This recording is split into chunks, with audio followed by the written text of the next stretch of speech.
लोणारमध्ये धर्मवीर महाकाल कावड यात्रेचे उत्साही स्वागत। श्रावणाच्या चौथ्या सोमवारी लोणार शहरात धर्मवीर महाकाल कावड यात्रेचे आयोजन करण्यात आले, ज्यामध्ये हजारो शिवभक्तांनी कावड यात्रा काढली। लोणार नगरपालिकेचे माजी नगराध्यक्ष साहेबराव पाटोळे यांनी धार चौकात आलेल्या सर्व शिवभक्तांचे स्वागत केले आणि त्यांच्यासाठी चहा व अल्पोपहाराची व्यवस्था केली।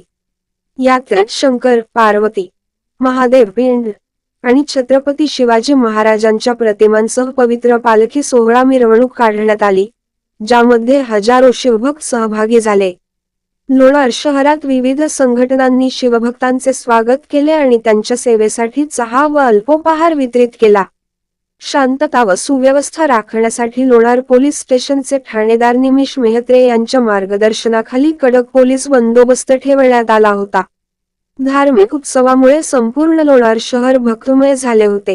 या प्रसंगी नगरपालिकेचे नगराध्यक्ष साहेबराव पाटोळे, ज्येष्ठ नेते प्रकाश धुमाळ, माजी नगराध्यक्ष भूषण मापारी, शहर काँग्रेस कमिटीचे अध्यक्ष शेख समद शेख अहमद, उपनगराध्यक्ष बादशाह खान, युवक काँग्रेस जिल्हा अध्यक्ष अफकेत मापारी, नगरसेवक संतोष मापारी, माजी शहराध्यक्ष नितीन शिंदे, युवक काँग्रेस शहराध्यक्ष विकास मोरे, माजी नगरसेवक शंकर हेंद्रे, मनीष पाटोळे, शुभम चाटे, किसन बाजड, भास्कर पाटोळे, सचिन साठे, उमेश घाटोळे, केतन बाजाड, तसेच लोणार शहरातील शिवभक्त लहान थोर अबालवृद्धांसह सर्वधर्मीय लोक सहभागी झाले होते।